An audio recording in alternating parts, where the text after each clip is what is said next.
Bonjour à tous et bienvenue à Angoulême pour une émission spéciale. Nous sommes au cœur de la région Nouvelle-Aquitaine, dans la capitale de la bande dessinée. C'est le Festival de la BD, 49e édition. Et nous allons voyager pendant une heure ensemble au cœur du 9e art, d'hier à aujourd'hui. Et promis, nous découvrirons aussi les tendances de demain. Alors d'abord, regardez à quoi ça ressemble le Festival de la BD. Ce sont des bulles qui sont réparties sur l'ensemble de la ville d'Angoulême. On va rentrer dans la principale. Et je vais être accompagné par non pas un, non pas deux, mais trois Spider-Man. Bonjour messieurs. Alors vous êtes venus un peu mettre de l'ambiance dans ce festival. Exactement, oui. On est venu mettre l'ambiance pour le festival de la BD. Qu'est-ce qui représente pour vous ce festival? Beaucoup de choses. Ça permet aux créateurs de montrer du coup leur création, ce qu'ils font. Et en temps de Covid, en temps de guerre, c'est bien de montrer ce genre de choses. Vous êtes évidemment fan de Spider-Man. Comment vous l'avez découvert? Déjà de par les comics, quand nous étions petits, on a commencé à lire très jeune les BD de Spider-Man. Et puis ensuite par les films, notamment ceux de Tobey Maguire, Andrew Garfield ou bien Tom Holland, tout le long de leur aventure. Et on va continuer de ce pas, à continuer à regarder tous ces films avec impatience. Et alors c'est quoi le mieux? C'est les films ou c'est la BD? Alors, les BD sont plus complets, les films sont plus joués, donc le film partage peut-être plus d'émotions que les BD, mais les deux sont bien techniquement. Merci beaucoup à tous les trois de nous avoir amenés jusqu'ici dans le monde des bulles. C'est la bulle principale qui est située sur le Champ de Mars pour le festival de la bande dessinée. Et nous allons vers notre premier invité, c'est Franck Bondou, le directeur général de ce festival. Bonjour à vous. Alors, le festival se tient en mars. Cette année, il a été décalé en raison de la crise sanitaire. Mais là, on est là, sans masque. Il y a énormément de monde. Ça doit vous faire chaud au cœur. Oui, bonjour. Évidemment, on est extrêmement contents. C'est un peu l'expression d'une renaissance pour nous. Quand on prépare un événement comme ça, on se demande toujours, même si cet événement a 49 ans d'existence, si on ne va pas être seul. Puis on voit arriver petit à petit les fans. Et là, quand on regarde derrière nous, on voit qu'ils sont là, ils sont au rendez-vous. Donc pour nous, c'est un vrai réconfort. Il y avait un manque du festival de la BD. Écoutez, apparemment oui. En tout cas, je pense qu'il y a une envie de se retrouver. Je pense que la culture, c'est aussi le symbole de ça. C'est la bande dessinée en live qu'on retrouve, les événements de bande dessinée qu'on retrouve. C'est pas la même chose que de lire une bande dessinée dans son coin. Donc c'est ça que viennent chercher les festivaliers. Est-ce que vous vous attendiez à autant de monde? Franchement, oui. Enfin, c'est vraiment ce qu'on espérait. On a préparé une édition qui n'est pas du tout une édition au rabais, qui est vraiment une édition qui a une offre pléthorique sur le plan de la programmation, une douzaine d'expositions. Donc on a les éditeurs qui ont joué le jeu, qui sont là, qui sont au rendez-vous. On est la plus grande librairie de bande dessinée au monde dans le temps du festival. C'est la vérité, objectivement. Donc on a tout fait pour. Voilà. Le monde de la BD se porte très très bien au niveau économique. Comment vous l'expliquez? Alors là, il y a beaucoup de choses. Premièrement, je crois qu'on part de très loin. Il y a une passion française pour la bande dessinée. 85 millions de livres vendus en 2021, c'est vraiment un véritable raz-de-marée, plus 50% de progression. C'est assez fou quand on y pense. Je pense que la pandémie et le fait que les librairies étaient jugées commerce essentiel ont contribué à ce raz-de-marée parce que quand on ne peut pas aller au cinéma, au musée, au théâtre, on se reporte vers le livre. Mais enfin, c'est la preuve que le livre est bien vivant aussi et la bande dessinée en particulier. Ouais, ça fait du bien le papier. Ça fait du bien le papier, voilà. Et effectivement, je crois qu'encore une fois, on part de très loin avec une bande dessinée qui passionne les Français. Bon, vous savez qu'il y a ce phénomène Astérix qui dépasse toutes les formes de vente, littérature comprise, mais que la bande dessinée aujourd'hui représente 25% des ventes de livres en France, c'est assez incroyable. On est le premier marché en Europe, le deuxième au monde. Et cette passion, elle part de l'enfance, mais elle a sauté les générations. Elle concerne le manga aussi maintenant. Donc cet élan-là, il est extrêmement intéressant et le festival s'adosse évidemment à cette bonne santé. Dans cette émission, nous, on va remonter le temps. Est-ce que, en tout cas pour vous, quel est le point de départ de la BD? Est-ce qu'on peut le situer? Historiquement parlant, oh là là. Alors ça dépend, on n'est pas là pour écrire une thèse universitaire. Bon, il y a certains situent ça à Lascaux, mais d'autres évidemment pensent à Topfer qui est un Suisse au 19e siècle. Bon, maintenant la BD en tout cas est un art assez récent. Je crois que c'est ça aussi qu'il faut avoir en tête. Et c'est un art qui a constamment évolué, qui est encore en train de rechercher ses formes de langage, quelqu'un comme Chris Ware, qui est notre Grand Prix cette année, a même réinventé lui une forme de langage de la bande dessinée. Donc ça évolue, un peu comme l'art contemporain, et l'art figuratif, l'art abstrait et ainsi de suite. Et nous allons raconter tout ça au cours de cette émission. Merci à vous, Franck Bondou, directeur général du Festival de la bande dessinée d'Angoulême. Et nous allons donner tout de suite la parole aux festivaliers et on se retrouve juste après. Vous venez d'acheter quoi? Le nouveau de François Bouffes, nouvel album, Un général des généraux. Moi, je n'y connais pas grand-chose, je viens surtout avec mon mari. Et c'est une ambiance sympa, on rencontre plein de gens. Les auteurs, ils sont vraiment accessibles, c'est vraiment agréable. Du coup, vous allez où là? Je vais pour rencontrer l'auteur à la file de dédicace. On voit les amis, des bons auteurs, c'est un super festival. Voilà. Donc, La forêt du temps de Matteo Guerrero. C'est une nouveauté, donc je découvre. Les rencontres, les dédicaces, c'est important pour vous? Oui, j'aime bien. Oui, parce qu'en plus, parler avec l'auteur, c'est toujours intéressant. On découvre vraiment son univers, pourquoi il est parti dans cette direction. Oui. Il y a des auteurs qu'on ne voit qu'ici. On les voit nulle part ailleurs sur d'autres petits festivals, quoi. Donc ouais, on est content de venir quand même, quoi. Je viens de Normandie et donc j'ai loupé les cours pour venir à Angoulême tous les ans.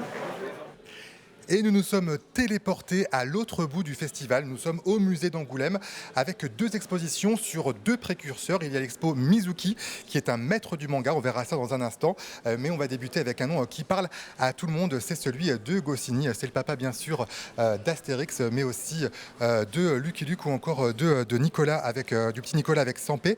Et nous sommes avec un des spécialistes de l'œuvre de Goscinny. Romain Brett, bonjour. Bonjour. Alors d'abord, Goscinny, il a essayé de faire sa place après la Seconde Guerre mondiale. Comment ça s'est passé pour lui dans cet univers-là ? Ça a été très compliqué, puisque Goscinny a vécu son enfance en Argentine et ensuite il est parti à New York à la fin des années 40, début des années 50, en fait, pour essayer de devenir dessinateur de presse à New York. C'était son rêve.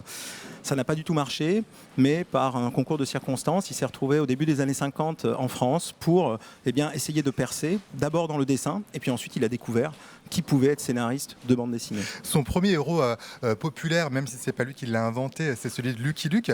Son nom n'était même pas sur la couverture. Ça dit quand même beaucoup sur les scénaristes. Oui, c'était ce qu'on a appelé dans l'exposition un scénariste invisible, c'est-à-dire qui n'existait pas, qui n'apparaissait nulle part. Il n'avait pas d'existence concrète ni même juridique.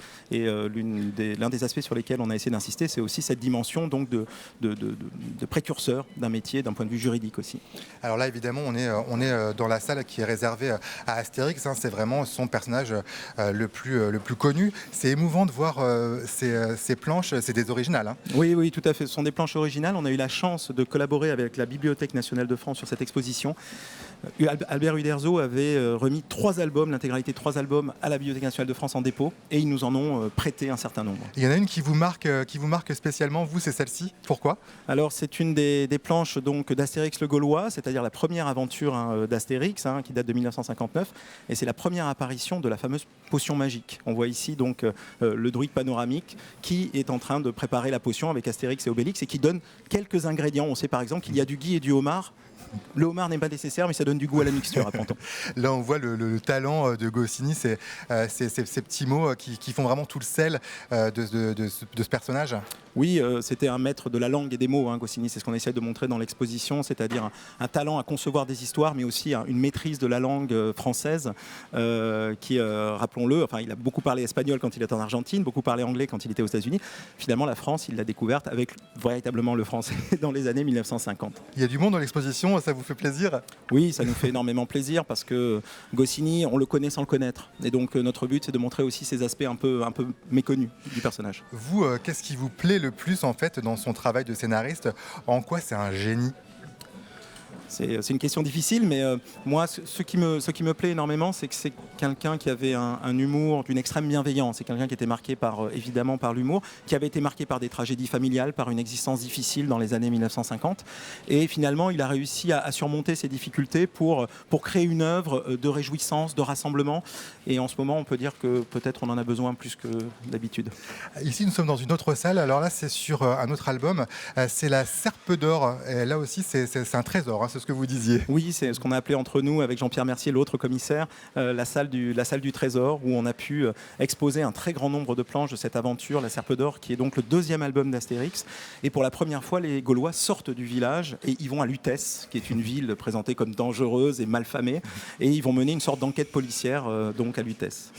Grâce au succès d'Astérix, Goscinny, il va pouvoir taper du poing sur la table pour faire reconnaître le statut de scénariste. Oui, c'est une des grandes victoires, je crois, de Goscinny, qui est peut-être un peu plus méconnue. C'est qu'il va réussir à passer de l'invisibilité à la visibilité, et notamment au début des années 60, avec l'explosion d'Astérix, il va devenir une star authentique, et ensuite il défendra à son tour les scénaristes. Et c'est un combat vraiment ?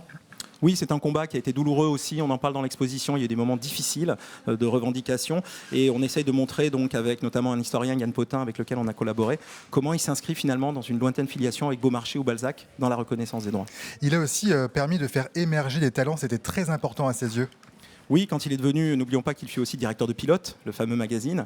Et là, il a pu faire émerger énormément de talents. Et ce qui était absolument extraordinaire, c'est qu'il a fait émerger des talents qui étaient très éloignés de son univers. On peut penser à Jean Giraud, on peut penser à Philippe Drouillet, c'est-à-dire des dessinateurs qui n'étaient absolument pas de sa génération et absolument pas dans son monde ou dans son univers.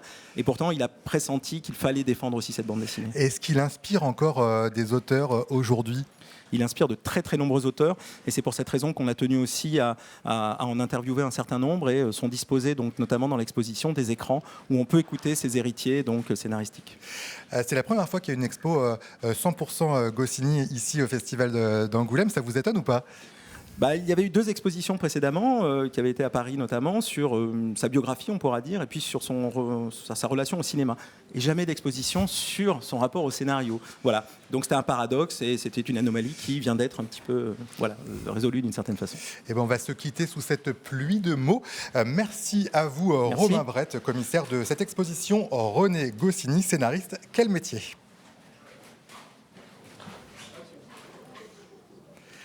Et nous sommes dans l'autre exposition du musée d'Angoulême consacrée à Shigeru Mizuki. C'est un des précurseurs du manga. Et nous sommes avec le commissaire de cette exposition qui s'appelle Conte d'une vie fantastique. Xavier Gilbert, bonjour. Bonjour. Alors d'abord, on va faire les présentations parce qu'on ne connaît pas forcément Mizuki. Qui est-il ? Alors c'est effectivement un des auteurs importants du manga. C'est quelqu'un qui aurait eu 100 ans cette année. Et c'est quelqu'un qui est très connu parce qu'il a il a remis au goût du jour les yokai, c'est-à-dire ces monstres du folklore japonais qui constituent une grosse partie de son œuvre. Les yokai, on va les voir après. Là d'abord, ici, on voit que son parcours a été très très fortement marqué par la guerre, par la Seconde Guerre mondiale. Oui, en effet, il est mobilisé en 1943, va participer à la Seconde Guerre mondiale, va en vivre toutes les atrocités, notamment dans des charges suicides dans lesquelles on lui demande de mourir glorieusement au combat. Et il va en revenir en ayant perdu le bras gauche et en ayant eu vraiment une vision quand même assez sombre des atrocités de la guerre, va se retrouver dans le Japon en reconstruction, ce qui est encore les duretés de la vie.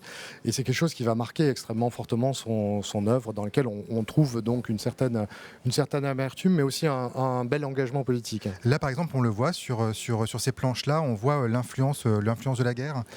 Oui, là, c'est tiré de son livre Opération Mort, qui paraît en 1973, qui dénonce justement tout ce qui s'est passé durant la guerre du Pacifique, et notamment durant la campagne de Nouvelle-Guinée à laquelle il a participé. À cette époque-là, est-ce que le manga est populaire, alors en tout cas au Japon ? Alors quand il commence, il commence dans le manga dans les années 1950 et c'est le moment où le manga commence à avoir un boom puisque il y a Osamu Tezuka qui est un autre grand nom et celui qui impulse le marché du manga, qui a publié en 1947 ce qui marque le titre fondateur du manga moderne qui s'appelle La Nouvelle Île au Trésor. Donc oui, le moment où il commence, le manga est célèbre, enfin commence à être populaire. Après, Mizuki, il a un petit problème, il rate les trains les uns après les autres. Et il va lui falloir attendre 1965 pour que lui atteigne vraiment une forme de popularité et réussisse à vivre de son art. Alors nous voici dans le monde de yokai. Donc voilà, ça c'est le folklore japonais, c'est ce que vous disiez. Oui, alors ce qui est intéressant, c'est que pour arriver à ce folklore japonais, d'abord, il va s'inspirer beaucoup de comics américains, puisque son père est traducteur pour l'armée d'occupation. Donc on retrouve beaucoup d'éléments qui sont beaucoup plus américains. Donc il a des influences qui sont moins japonaises que ses compatriotes. Et petit à petit, il va développer son propre panthéon et remettre au goût du jour ces yokai qui ont été un petit peu mis de côté dans toute l'entreprise de modernisation du Japon qu'il y a eu à la fin du 19e siècle. C'est-à-dire qu'on met en avant les valeurs de reconstruction et on écarte tout ce qui est animiste et ces histoires de folklore qui font un petit peu arriérer à ce moment-là. Il a commencé à être connu quand en France ? Alors en France, il a été traduit notamment par les éditions Cornelius et c'est vers 2006-2007 que paraît Non Nomba, qui est un titre autobiographique dans lequel il parle justement de cette vieille dame Non Nomba qui était sa nourrice qui, lorsqu'il avait 6 ou 7 ans, lui a raconté toutes ces histoires de yokai et lui a permis d'accéder à ce folklore qui était en train de disparaître. Et ce titre a eu le prix du meilleur album à Angoulême. En 2007 ? En 2007. C'était une reconnaissance assez tardive quand même. Oui, c'est une reconnaissance assez tardive. Après, c'est une partie du manga qui est... pas plus difficile d'accès, mais disons que tout ce qui est manga patrimonial demande aussi un accompagnement, demande un certain nombre d'explications. Donc c'est vrai que c'est un petit peu moins immédiat parfois. C'est pour ça que dans les éditions que fait Cornelius, souvent il y a un appareil critique qui essaie de redonner ce contexte, un petit peu comme je viens de faire par rapport à l'histoire du manga, l'histoire du Japon. Merci beaucoup Xavier Gilbert, commissaire de l'exposition consacrée à Mizuki. C'est donc à voir au musée d'Angoulême. Alors aujourd'hui, le manga est devenu un pilier de l'édition et pour en parler, nous allons à Manga City. C'est la bulle où vous trouvez tous les auteurs et les éditeurs. Et sur place pour nous, il y a Clément Massé. Bonjour Clément, vous êtes en très bonne compagnie. Oui, Florent, l'un des premiers grands représentants de cette culture manga en France, c'est lui. Il est juste à côté de moi. C'est Goldorak, vous l'avez reconnu. Alors, une BD est parue à l'automne autour du célèbre personnage, et c'est l'un des grands succès de librairie de l'année. Les fans sont venus faire signer leur bande dessinée aujourd'hui sur le Festival de la BD. Et je suis en compagnie d'Olivier Chamaillard, qui est libraire à Paris. Vous avez grandi avec ce personnage, qu'est-ce qu'il représente pour vous ? C'est un petit peu mon premier héros, quoi. C'était le premier chevalier qui défendait la terre et c'était le début d'une grande passion qui est le manga. Et ça n'a pas arrêté depuis et j'ai 49 ans, quoi. Et c'est lui qui vous a amené vers la culture manga ? Absolument, absolument. Quand j'étais très jeune, j'aimais beaucoup et c'est lui qui m'a intéressé aux autres bandes dessinées, aux autres mangas. Et c'est comme pour Astérix, on est tombé dedans et on ne le quitte plus, quoi. Et c'est comme ça qu'ensuite vous avez lu des mangas, parce qu'au début il n'y avait pas de manga en France. Au début j'ai lu que des mangas en japonais, je ne parlais pas japonais mais il fallait que je continue la suite de mes histoires. Donc vous suiviez par les dessins ? Par les dessins. Et comme c'était des dessins animés très action, on comprenait quand même le début et on devenait accro. Et là,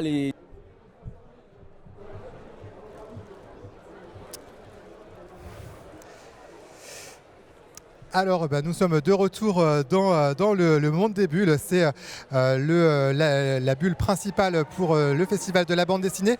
Vu que nous étions en train de parler de manga, je vous propose qu'on rappelle l'importance justement du manga avec une petite référence à un titre les plus connus au monde, c'est One Piece. Regardez. Il reste une dizaine sur les 150, c'est maintenant ou jamais. Bon, très bien. Je vais vous accompagner à la caisse. Pas de souci. Dans cette librairie d'Angoulême ce matin, les fans de la série One Piece se pressent pour cet objet, la version collector du tome 100, habillée de sa couverture en simili-cuir. C'est quelque chose de très important pour moi d'avoir le 98, le 99 et le tome 100. J'ai toujours eu une attirance pour les animés et les mangas, mais je pense que c'est pas que moi, c'est toute ma génération en fait. Depuis 25 ans, les aventures de Luffy, pirate au chapeau de paille, tiennent en haleine les lecteurs du monde entier. Et la parution de ce nouveau tome bat tous les records. 250 000 exemplaires ont été tirés, autant que pour un prix Goncourt. L'œuvre de Eiichiro Oda est incroyable. Voilà, à travers le temps, elle a réussi à perdurer, à me faire toujours vibrer. Voilà, l'intrigue, elle est toujours prenante. Le manga fait désormais jeu égal avec la bande dessinée traditionnelle. Ici, 5000 titres se vendent chaque mois. En février, on a prévu encore d'augmenter de au moins 50% la surface pour le manga. Et en termes de chiffres, ça représente quoi? C'est juste énorme. Maintenant, ça fait plus le monde de la bande dessinée adulte et jeunesse réunis. Un engouement dopé par les confinements, selon cet éditeur poitevin spécialisé. Comme ses concurrents, il a depuis augmenté le tirage de ses séries phares. Un titre comme celui-ci d'Aluchan qui est en sélection à Angoulême, je pense que si on l'avait sorti il y a une dizaine d'années, on en aurait peut-être imprimé 1400 et on en aurait vendu 800. Aujourd'hui, on est déjà à 1800 sur le nombre de ventes. Conscient du succès croissant du manga, le Festival de la bande dessinée lui dédie même son propre espace d'exposition depuis 2018. Allez, on change d'ambiance. Regardez, elle est rousse, elle a de jolies couettes et un caractère bien trempé. C'est Mortelle Adèle, le phénomène incontournable de ces dernières années. Il y a 18 tomes, plus de 10 millions d'albums ont été vendus. Autant vous dire que c'est un raz-de-marée. Et le papa de ce personnage, il est en pleine dédicace. C'est Antoine Doll, alias Monsieur Tan. Alors merci de prendre un peu de temps pour nous. Là, vous avez le contact direct avec vos lecteurs. Comment ça se passe? Eh ben, ça se passe bien. On est content de les retrouver, surtout après 2 ans de pandémie qui nous ont empêchés de faire les déplacements et de faire des dédicaces. Donc on est ravis. Là, c'est quoi les échanges? Qu'est-ce qu'ils vous demandent, les enfants? Ils nous demandent quand sort le prochain tome, ils nous demandent quand sort le dessin animé, et ils nous donnent des beaux dessins. Regardez, on a plein de petits cadeaux et de jolies photos, donc on est ravis de pouvoir échanger avec eux. Ouais, il y a de la concurrence pour Diane, là, attention. Hein. Oui, mais le jour où Diane prendra sa retraite, on a quelques cartes. Un festival comme celui d'Angoulême, il représente quoi pour vous? Pour les auteurs qui font de la bande dessinée, c'est un lieu de rassemblement qui est unique, puisque c'est un festival qui est connu dans le monde entier, dans lequel on retrouve des auteurs du monde entier. C'est un symbole quand on grandit avec le rêve de faire de la bande dessinée, de pouvoir présenter nos livres ici, et puis d'avoir la chance en plus cette année d'y présenter une exposition de notre travail, donc c'est le packaging royal. Effectivement, on va voir des images de cette exposition qui est assez immersive. C'est une consécration d'avoir sa propre exposition. La consécration pour nous sur Mortelle Adèle, elle est que cette année on fête les 10 ans de la série avec 10 millions de lecteurs. Et la consécration, c'est ça, c'est tous les jours d'avoir cette idée d'enfants qui grandissent avec Adèle, qui l'accueillent dans leur quotidien, qui comprennent qu'ils peuvent célébrer leurs différences et leur part de bizarrerie avec elle. Alors ce personnage de Mortelle Adèle, justement, comment il est né? Adèle, c'est un personnage qui est né quand j'avais 14 ans, que je dessinais dans mes cahiers à l'école. À l'époque, j'étais victime de violences scolaires et donc j'ai créé un personnage dans lequel je pouvais abriter mon imaginaire et qui me permettait d'affronter le groupe. Donc c'est pour ça qu'elle ose tout dire, c'est pour ça qu'elle a ce caractère tranchant et déterminé.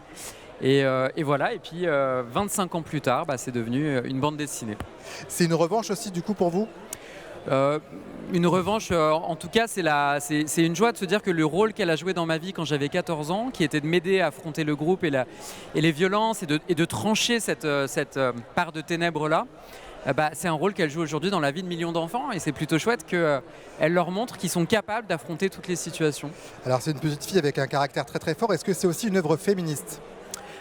Féministe, nous en tout cas ce qu'on trouve important sur ce terrain-là, c'est de montrer aux garçons qu'ils peuvent avoir une fille comme héroïne. C'est aussi ce qui va faire bouger les lignes, de montrer aux garçons que ça remet rien en cause de leur construction, d'admirer un personnage féminin et de vouloir lui ressembler et de s'inventer aussi à travers elle, et puis montrer aux petites filles qu'elles peuvent devenir ce qu'elles veulent. Elles ne sont pas condamnées à aimer les petits chats, la danse et les poneys, et elles peuvent au contraire rêver de devenir présidente de la galaxie et d'avoir un zombie à la maison sans problème. Et c'est important de se dire que la BD jeunesse, ça peut être un terrain pour faire passer des messages. Oui, en fait, ce qui est intéressant, c'est l'humour surtout. L'humour permet de faire passer des messages forts et qui passent aussi en douceur et qui rentrent dans la vie des familles et qui s'échangent parce que quand on rigole et quand on lit des histoires qui nous font rire, on a aussi envie de les partager. Et donc, c'est aussi le meilleur moyen pour nous de faire passer les messages. Comment ça s'est passé l'idée de passer d'une idée à la BD? C'était quoi le cheminement pour vous? Mortelle Adèle, quand je l'ai créé à 14 ans, c'était pas du tout dans l'optique d'en faire une bande dessinée. C'est un personnage qui a vécu dans mes cahiers pendant 15 ans et vraiment dans un cercle très privé, très familial. Et puis un jour, on m'a proposé, un éditeur m'a proposé d'en faire une bande dessinée, est tombé sur les dessins, a eu un coup de foudre pour le personnage et m'a proposé d'en faire cette héroïne qui existe aujourd'hui. Merci beaucoup Antoine, Merci. je vais vous laisser retourner aux dédicaces parce qu'il y a beaucoup d'attentes. C'est ça. Et puis j'ai parlé à vos premiers fans. Merci. Bonjour Pablo, alors toi pourquoi est-ce que tu es venu ici pour rencontrer Antoine?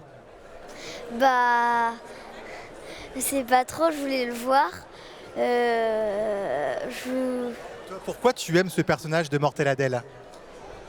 Bah, parce que ça a de l'humour et il y avait des bêtises et moi j'ai toujours aimé ça.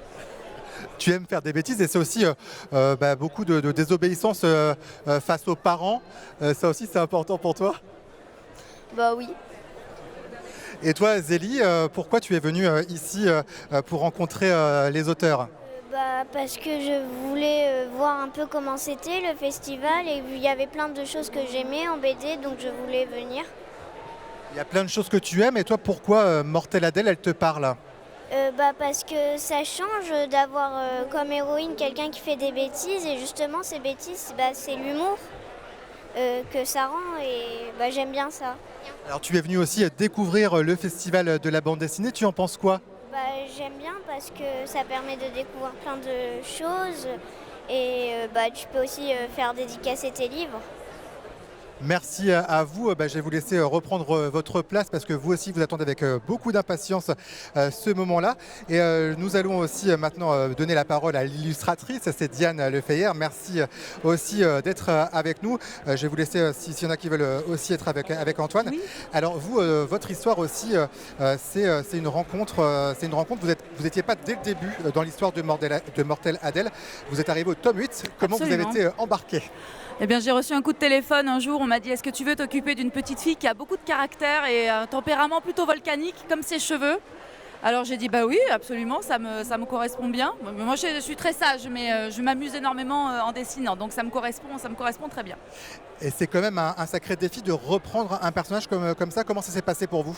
Vous savez, Adèle, elle a eu 3 étapes dans sa vie. D'abord, elle a été créée par Monsieur Tan. Ensuite, il y a une illustratrice qui s'appelle Miss Prickly qui l'a développé sur les 7 premiers tomes. Moi, je suis arrivée sur le 8e.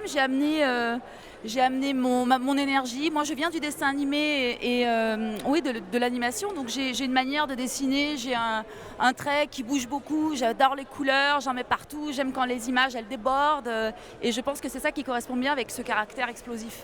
Alors vous qui aimez le dessin animé, les jeux vidéo aussi, le dessin en fait pour vous Angoulême c'est un peu la ville rêvée quoi. Ah c'est effectivement un peu le croisement de toutes ces trajectoires qui sont de l'ordre du dessin. Moi effectivement mon premier boulot c'était dans le jeu vidéo quand je suis sortie de Émile Cole. Ensuite je suis partie pour faire de la direction artistique et être réalisatrice animatrice 2D sur des courts-métrages en Irlande, au Canada. Et puis petit à petit, l'illustration est arrivée comme ça. Et puis aujourd'hui, je suis en train de faire de la BD et avec une exposition à Angoulême. Et vous êtes aussi, vous aussi porté par ce personnage qui est très fort.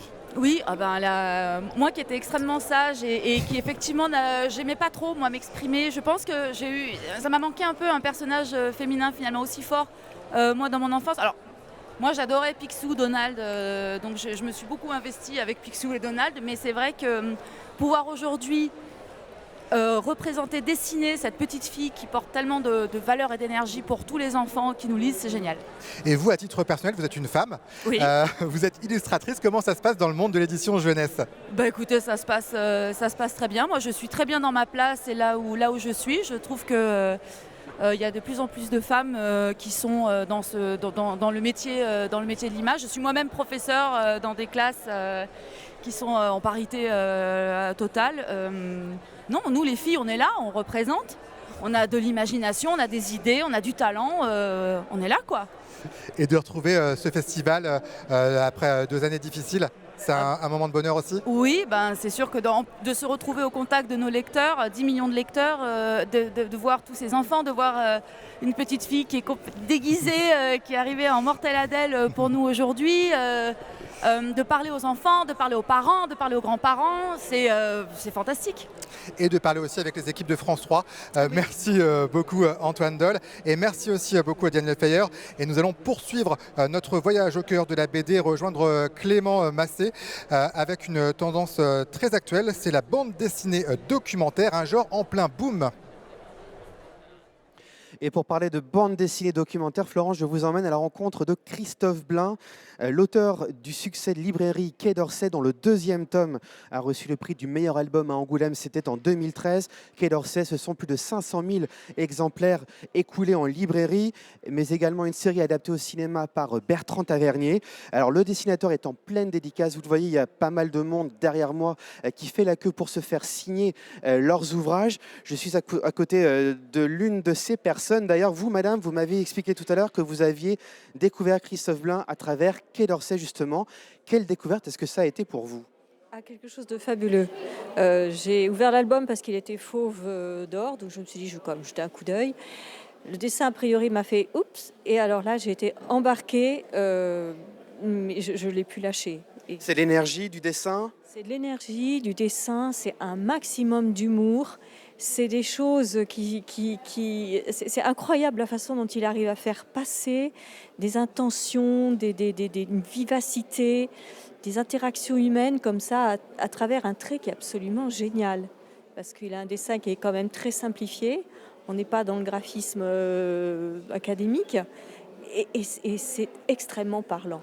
Alors cette valeur documentaire de cette bande dessinée, par exemple, est-ce que c'est plus intéressant de découvrir le Quai d'Orsay par le biais d'une BD plutôt que par le biais d'un documentaire télévisé, par exemple ? Oui, parce que là, en l'occurrence, on passe dans les coulisses. On est dans derrière, on est dans l'humain, avec tout ce qu'il peut avoir d'humain.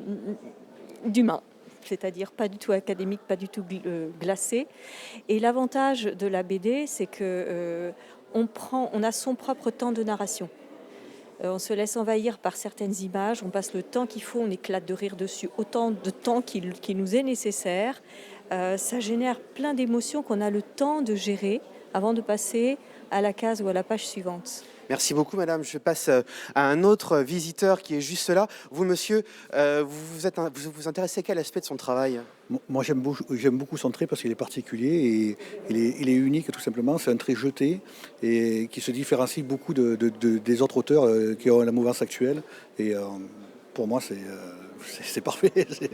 Alors justement, on va le retrouver, Christophe Blain. Il est juste là, en pleine séance de dédicace. Il est en train de terminer l'une d'entre elles, d'ailleurs. Et là, celle-ci, c'est pour Marianne, c'est ça ? Alors, madame, qu'est-ce que ça fait comme effet de voir Christophe Blain dédicacer son album ? Moi, je trouve ça toujours aussi magique de voir le dessin se former sous nos yeux, comme si il était déjà sur la page sans qu'on le sache. Je trouve ça absolument fabuleux. Et là, celui que vous faites dédicacer, c'est en cuisine avec Alain Passard. Oui, moi, je suis une passionnée de cuisine. Et puis, c'est beaucoup de sujets que Blain a abordés, notamment celui avec Jean Covici sur l'environnement. C'est dingue de voir la palette de sujets que Christophe Blain arrive à aborder. C'est fabuleux. Alors justement, Christophe Blain, les lecteurs qui viennent vous voir aujourd'hui, ils s'intéressent plus à vos BD documentaires, à vos BD d'aventure, de western ? Là, pour l'instant, comment dire, le panel est extrêmement bien réparti. Ouais. Les dédicaces que je préfère, c'est pour le western. Parce que c'est votre imaginaire de départ, c'est celui... Oui, pour les dédicaces, c'est ce qu'il y a de plus marrant à faire. Vous voyez, si je dessine un type avec son chapeau et son cheval, je suis content. Non, mais j'aime beaucoup dédicacer aussi les autres livres. Mais là, pour l'instant, j'ai eu les quelques personnes qui sont arrivées, il y a eu tout. Alors, quand vous faites de la bande dessinée dite documentaire, racontez-moi qu'est-ce qui vous a amené justement au réel, à le dessiner pour une bande dessinée ? C'est un acte en fait assez naturel parce que c'est quelque chose que je faisais depuis mon enfance. C'est-à-dire, j'aimais dessiner ce qui se passait autour de moi. Alors il faut savoir que probablement un des scénaristes et dessinateurs de bande dessinée qui m'est plus inspiré pour ça, j'allais dire presque inconsciemment parce que je l'ai découvert petit, c'est Gottlieb. Gottlieb il ne faisait pas des reportages dessinés, mais il avait l'habitude de se mettre en scène en tant que lui-même ou en tant que personnage de fiction et de faire rire avec son propre personnage. Et en fait, c'est une pratique que beaucoup d'entre nous, dessinatrices, dessinateurs, faisons. De quand on raconte une expérience vécue, réelle, ou qu'on veut parler témoigner de quelque chose, on se met en scène. on se met en scène, on raconte vraiment la façon dont on l'a découvert, on se sert de son propre personnage comme d'un Candide. Et je pense que de ce point de vue-là, Gottlieb fait partie, en tout cas pour moi, des gens qui ont eu une grande influence. Parce que, évidemment, quand on se sert de son propre personnage, on peut en faire ce qu'on veut. Mon propre avatar, j'ai le droit d'utiliser toute l'autodérision dont j'ai besoin et toutes les pensées qui me viennent, qui peuvent être utiles à la lectrice ou au lecteur pour comprendre le propos. C'est-à-dire, quand je découvre un univers, je découvre une spécificité d'un métier que je veux raconter, dans le cas d'Alain Passard, par exemple, et sa pratique. Quand je découvre la pensée de Jean-Marc Jancovici dans Le Monde sans fin, je suis évidemment assailli de questions, de pensées. Je les mets en scène, j'en parle. Je parle des conversations que j'ai avec lui et de comment s'élabore ces deux livres, en l'occurrence, sont présentés comme une conversation. C'est-à-dire que le résultat est le fruit d'une conversation que nous avons et donc d'explications, mais qui sont faites dans la vie de manière la plus vivante possible. Elles sont faites de manière la plus spontanée, la plus vive. Donc j'utilise beaucoup mon propre avatar, mon propre personnage, et on est beaucoup de dessinatrices et de dessinateurs à le faire. Christophe Blain, merci beaucoup. Je vous laisse à votre dédicace et avec vos lecteurs. Et je rappelle que l'exposition que le festival vous consacre, Dessiner le temps, est visible au vaisseau Moebius à Angoulême. On repart dans le monde des bulles. Vous retrouvez Florent. Effectivement, Clément, je suis toujours dans le monde des bulles, mais comme ce voyage est très riche, nous allons prendre la direction tout de suite de Manga City pour vous retrouver et parler du manga. Vous êtes avec vos invités. Merci Florent, effectivement vous le voyez à côté de Goldorak, l'un des personnages emblématiques du manga lorsqu'il est apparu en France, et je suis avec Fausto Fazulo qui est le directeur artistique Polasi du FIBD. Bonjour. Bonjour. Ce personnage Goldorak, quelle place occupe-t-il exactement dans le manga ? Il a une place aussi importante que sa taille en réalité, c'est-à-dire il a une belle place, une place assez capitale, et chez une frange très particulière en fait des lecteurs spectateurs, puisque Goldorak est apparu à la télévision française en 1978 sur Antenne 2. C'est une création qui date de 1975, mais elle est arrivée 3 ans plus tard en territoire français. Alors Goldorak, c'est un manga, ça commence donc, vous en parliez, par une émission de télévision, Récréa 2, c'est Dorothée finalement. C'est à elle qu'on doit ce goût pour le manga de toute une génération de Français. On lui doit beaucoup de choses et on lui doit ça effectivement. On lui doit un traumatisme générationnel qui a perduré à travers le temps et qui aujourd'hui nourrit encore des lecteurs qui sont âgés de 40 ou 50 ans et qui achètent la bande dessinée Goldorak parce que c'est un personnage tellement emblématique, tellement doudou en fait de leur culture que de fait ils y sont encore très très attachés. Alors le manga aujourd'hui, on le sait, c'est une BD sur 2 et en France vendu est un manga. Le déclic, ça a été quoi d'un tel succès ? Le déclic, c'est un peu ce que vous avez dit, c'est-à-dire qu'il y a une génération qui, d'une certaine façon, a reçu la première lame, la première vague, et la grande force en fait du manga, c'est sa capacité de recrutement. C'est-à-dire que c'est une culture qui n'a cessé de recruter des lecteurs au fur et à mesure. Et il ne faut pas oublier que si aujourd'hui, effectivement, le marché du manga est tel, ce n'est pas une surprise. Le manga a tout, et depuis très longtemps, non pas toujours, mais et depuis très longtemps, en fait, dans les habitudes de lecture des Français. Alors en Asie, il n'y a pas que le manga. Au Japon, il y a aussi en Corée où on fait du webtoon.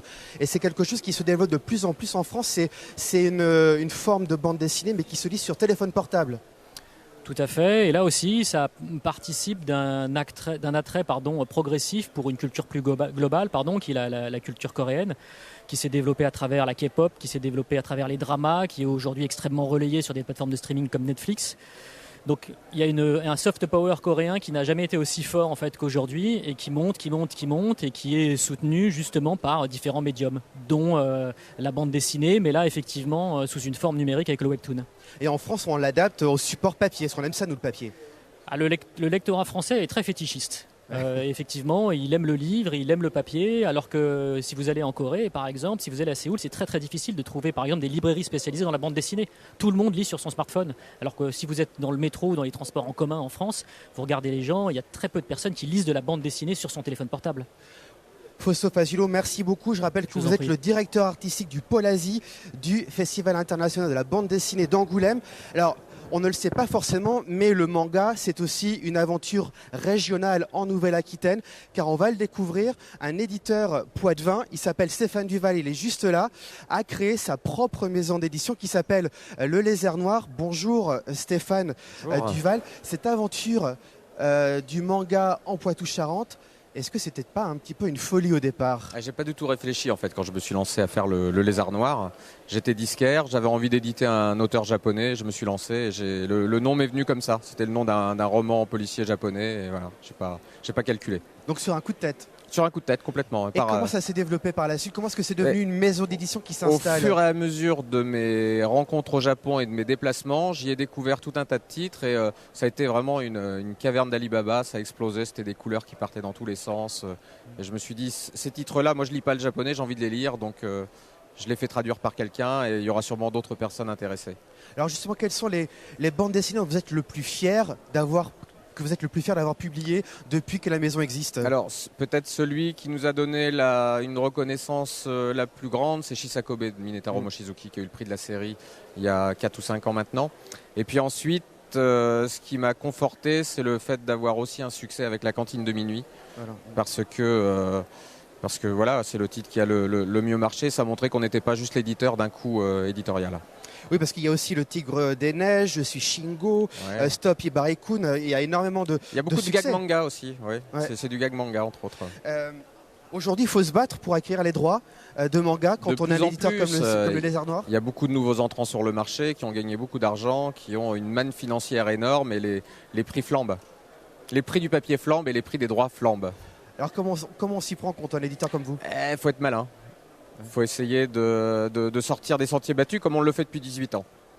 Le manga, voilà, c'est un art japonais. Est-ce que vous voyez des Européens, des Français qui tentent l'aventure du manga? Oui, tout à fait. J'ai beaucoup de demandes. Alors, mais même des fois, ça me trouble parce qu'il y a des auteurs européens qui prennent des pseudonymes japonais et qui dessinent avec les onomatopées japonaises. Et je trouve que c'est presque un peu trop, des fois. Ça me dérange un peu. Là, vous êtes à Angoulême. Votre objectif en tant qu'éditeur, qu'est-ce qu'on vient de faire à Angoulême? Eh bien déjà, on est content parce qu'on a eu le prix d'un site qui s'appelle BDGES qui nous a attribué le prix du meilleur éditeur, de l'éditeur de l'année. Et on a 2 livres en compétition, donc on espère repartir avec un fauve. Ça serait le mieux pour nous et pour la reconnaissance.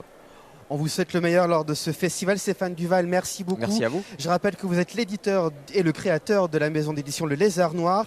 Merci beaucoup. Voilà pour Manga City. Florent, je crois que vous êtes en compagnie d'une petite fille de caractère.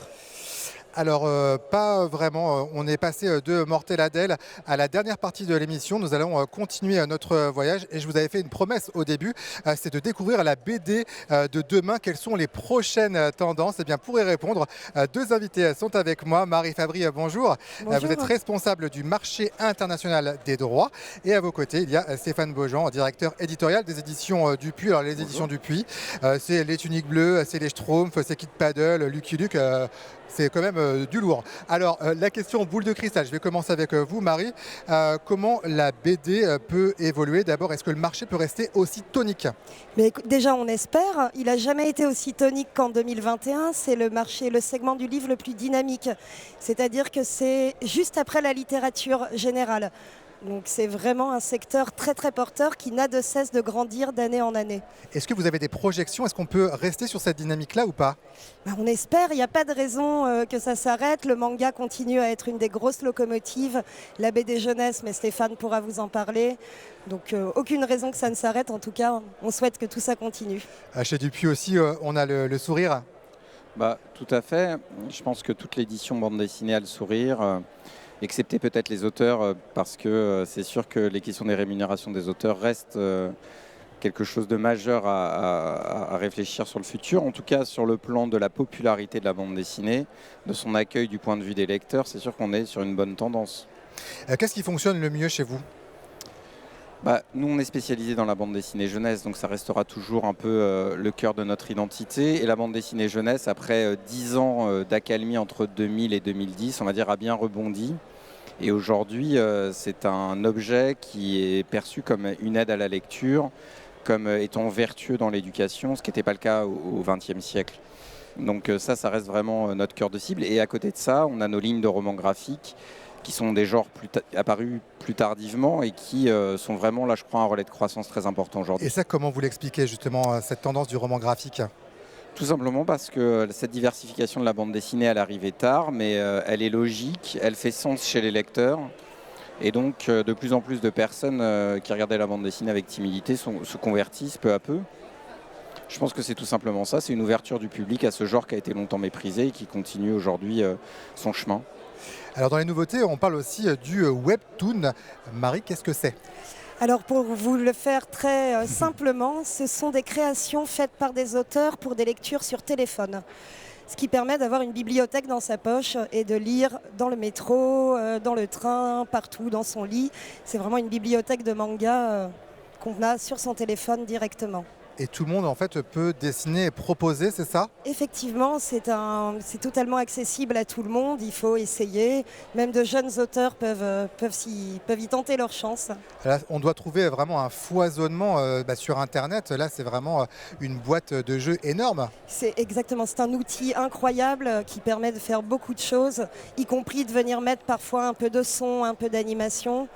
Et de raconter ces histoires comme on en a envie avec une saisonnalité, c'est-à-dire des épisodes généralement toutes les semaines, ce qui rend les lecteurs un peu accros pour avoir la fin de l'histoire à chaque fois, il faut revenir toutes les semaines.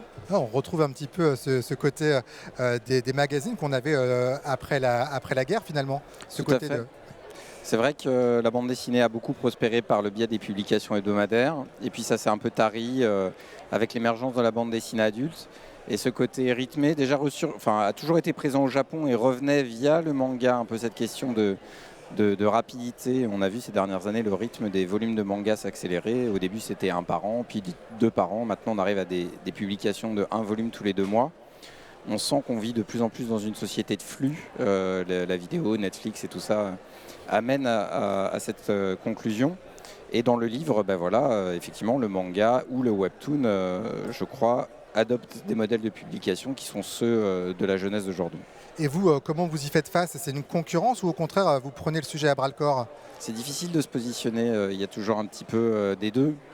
Il y a de la concurrence culturelle, c'est une évidence, c'est pas tout à fait les mêmes publics non plus. C'est des propositions de forme, de culture et de lectorat. En tout cas, aux éditions Dupuis, nous, on s'était positionné il y a 2 ans avec, je crois, une offre qui est assez unique parce qu'elle était construite autour de la création locale. Donc nous, on va chercher des jeunes auteurs, on les accompagne dans la création. On fait de l'édition au sens le plus littéral du terme. Là où généralement le webtoon, c'est quand même très axé sur la culture coréenne, qui est le pays créateur et, on va dire, première source de matériel aujourd'hui.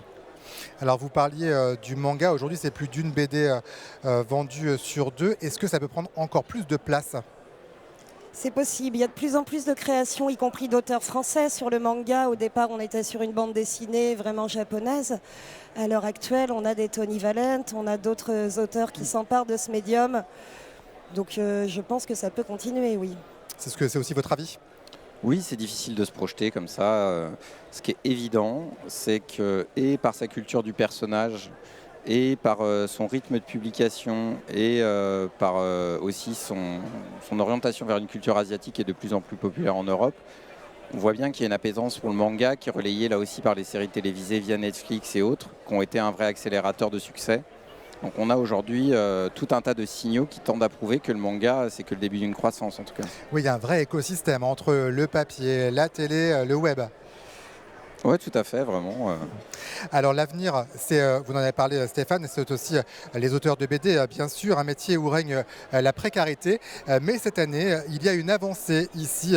Ils seront payés pour réaliser leurs dédicaces. Le reportage et les réactions, c'est avec Isabelle Hirsch et Pascal Simon. Une rémunération forfaitaire pour les séances de dédicaces dans les salons ou les festivals de bande dessinée. La mesure est mise en place pour la première fois au Festival d'Angoulême. Les auteurs et autrices sont globalement satisfaits, même s'ils émettent quelques réserves. Ça reste pour nous, en tout cas, du temps de travail. Du temps où on n'est pas à notre table à dessin, où on n'est pas dans notre vie de famille. Et donc forcément, personne ne ferait ça dans d'autres métiers. Donc c'est important aussi. Voilà, c'est normal. On ne se rend pas compte, mais il y a beaucoup de travail aussi de promotion de l'ouvrage. Et je pense que oui, comme tout travail, mérite salaire, quoi. C'est normal. Je vois des bonnes choses, je dis juste faisons attention. et que ce n'est pas le cœur du problème. C'est une réponse, peut-être pas la bonne, à une vraie question qui est celle de gagner notre vie avec notre travail. Et du côté des amateurs de BD, le sentiment est le même. Chaque travail mérite salaire. Voilà. La qualité des dédicaces et le temps qu'il passe à faire ce travail, non, c'est tout à fait justifié. Cette mesure doit être financée par le Centre national du livre, les éditeurs et les festivals, mais le protocole doit encore être précisé. Il faut noter que 36% des auteurs de BD vivent sous le seuil de pauvreté et 55% gagnent moins que le SMIC. Alors Marie, cette décision de rémunérer les auteurs quand ils sont en dédicace, est-ce que c'est une bonne chose ? Évidemment que c'est une bonne chose, c'est normal, c'est un travail qui doit être rémunéré. Ils passent des week-ends entiers, parfois à les dédicacer. Ça a été un peu long à être mis en place. Il y a enfin eu un retour du ministère de la Culture, de la SOFIA, et on est ravis, nous, de ne pas faire... Après, c'est les éditeurs qui invitent les auteurs et qui font le choix des auteurs invités pour dédicacer. Mais évidemment que c'est normal de rémunérer, comme on dit, tout travail mérite salaire. Alors du côté des éditeurs, est-ce qu'on a traîné des pieds ? Au contraire, est-ce que c'est une bonne nouvelle ? Je pense que ça a longtemps traîné des pieds parce que c'est un changement d'usage et la dédicace a été considérée pendant longtemps à une période où il y avait peu de livres, de la prospérité, peu d'émiettement, comme un travail de promotion qui était induit dans la création du livre.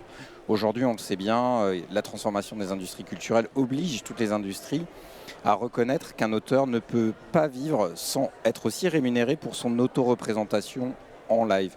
De la même manière qu'un musicien gagnait avant en vendant des disques et gagne beaucoup plus aujourd'hui en faisant des concerts, il est possible que dans un futur plus ou moins proche, qui est déjà plus ou moins... Enfin, le présent, même j'ai envie de dire, les artistes, quel que soit le domaine, la discipline dans laquelle ils exercent, aient besoin d'être rémunérés aussi pour les travaux de promotion, de publicité, de déplacement, de dédicace. Et c'est on ne peut plus normal que ça soit mis en place aujourd'hui. Ça aurait été même peut-être bien que ça se mette en place un peu avant. Et il faut aussi partager les richesses entre les différents auteurs. Il y a quand même de grandes disparités. Entre les auteurs, vous voulez dire ? Oui. Ça, c'est des questions compliquées parce que la fonction de l'éditeur, elle est un peu mutualiste, c'est-à-dire que vous essayez de répartir les financements entre les livres qui rapportent et les livres qui perdent de l'argent. On est dans une époque où certains qualifient de surproduction, c'est-à-dire dans laquelle certains livres ne trouvent pas leur public. C'est ça la surproduction, c'est quoi ? Donc ces questions-là, en fait, elles sont difficiles à débattre. Ce qui est sûr, c'est qu'on vient de passer dans un autre monde. C'est-à-dire on vient de passer dans un monde où plus d'un livre sur deux n'est plus produit par les auteurs locaux. Et c'est comme le cinéma dans l'après-guerre. Est-ce qu'il ne faut pas penser à une forme de redistribution ? Et nous allons terminer sur cette question-là, qui est très intéressante. Merci à tous les deux. Alors nous sommes partis depuis les années 40 et nous avons été dans le futur. Si vous voulez refaire ce voyage au cœur de la bande dessinée, vous pouvez revoir l'émission sur le site internet de France 3 Nouvelle-Aquitaine. Merci de nous avoir suivis. Merci aussi aux équipes de France 3 et merci aux équipes du Festival de la bande dessinée. On se quitte en musique avec une des stars ici, Mortel Adèle, qui a le droit à sa chanson avec Aldebert. Je vous laisse apprécier et je vous dis bon après-midi. Mortel Adèle n'a pas sa langue dans sa poche. De bonne humeur, jamais de la vie. Mortel Adèle, allez poussez-vous les moches. J'ai pas de pitié pour les gentils.